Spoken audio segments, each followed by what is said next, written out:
Et on va partir, vous le savez, en voyage. Et pour moi, le voyage, il a commencé il y a très, très longtemps.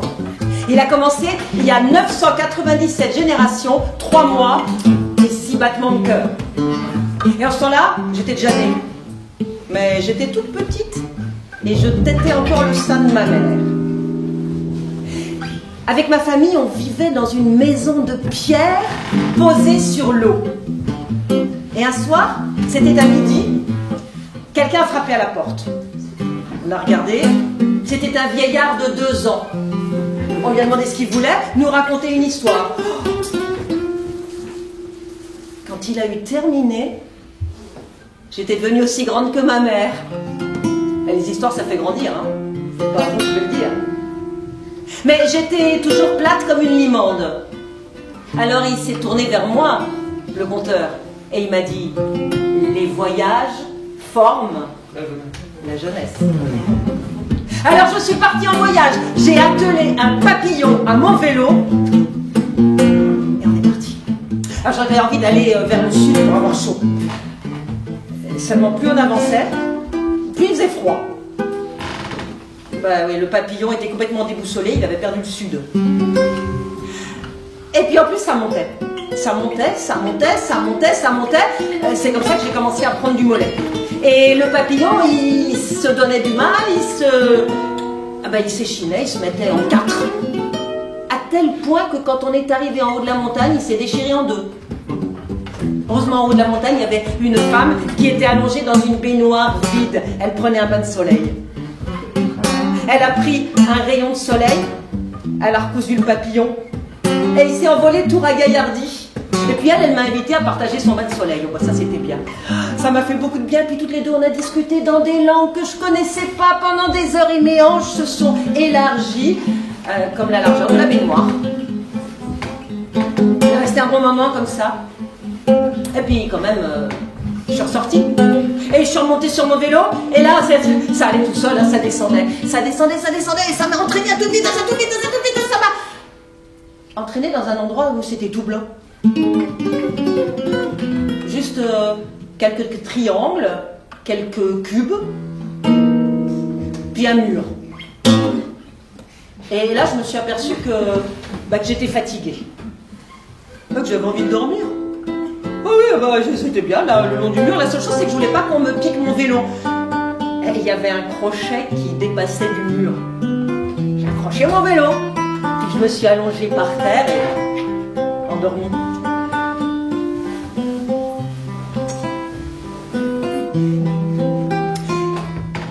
Quand je me suis réveillée, j'étais dans une ville pleine de triangles et de cubes. Et il y avait toujours le mur, mais il n'y avait plus mon vélo. J'ai cherché, j'ai fini par le trouver, il était tout en haut. Tout en haut, là, toujours accroché à son anneau. En fait, j'étais sur de la neige. Et ça s'était réchauffé pendant la nuit, la neige avait fondu. Alors moi, j'avais descendu, mais le vélo, il était resté en haut. Et c'est depuis ce jour-là que dans certaines villes, on voit des vélos qui dépassent des murs. C'est comme ça. Bon, du coup, j'ai continué à pied, hein. Pas d'autre solution. Alors, j'ai marché à pied et puis j'ai découvert comme ça la marche à pied. Et la marche à pied, c'est bien. C'est bien parce que quand on marche, on sent la plante des pieds qui pousse sur le sol. Et la plante de mes pieds, elle poussait tellement que j'ai fini par me retrouver au milieu d'une plante qui poussait, qui m'a emmené vers la lumière, vers le ciel, vers le soleil. Et c'est comme ça que je me suis retrouvée au 7e ciel. Vous savez ce que c'est quand on est au 7e ciel, c'est bien, mais ça ne dure jamais très longtemps. Je suis retombée.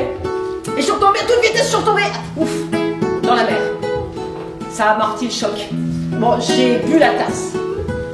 Pas très grave, hein, vous me direz. Non, pas très grave, même quand c'est salé. La seule chose, c'est que dans cette tasse d'eau de mer, il y avait du plancton.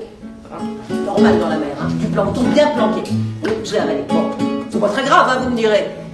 Mais dans mon estomac, le plancton a commencé à gigoter. Et là, ça allait plus. Alors j'ai regardé, et pas bien loin, hein, pas bien loin, j'ai vu une crevette toute bête. Ça m'a donné une idée. J'ai nagé, nagé, nagé. Et quand je suis arrivée à côté de la crevette, j'ai ouvert grand la bouche et j'ai avalé la crevette. Et dans mon estomac, la crevette a avalé le plancton bien planqué, qui gigotait plus. Ah, c'était bien. C'était bien, sauf que ça n'a pas duré longtemps parce qu'en fait, très rapidement, c'est la crevette dans mon estomac qui s'est mise à gigoter. Et là, ça n'allait plus du tout. Alors, j'y suis allée un peu plus loin et un peu plus loin. Vous savez ce que j'ai vu? J'ai vu une sardine coquine. Peut-être qu'elle venait de Marseille, hein. Il y en a qui me l'avaient envoyée de Marseille. Alors moi, je me suis approchée là, j'ai ouvert grand la bouche et j'ai avalé la sardine coquine. Et dans mon estomac, la sardine coquine a avalé la crevette. Comment elle était cette crevette, toute bête. La crevette toute bête qui avait avalé le plancton bien planqué. Voilà. Eh ben, ça allait mieux. Oui, mais vous avez compris, ça n'a pas duré longtemps parce que dans mon estomac, la sardine coquine, elle s'est mise à gigoter.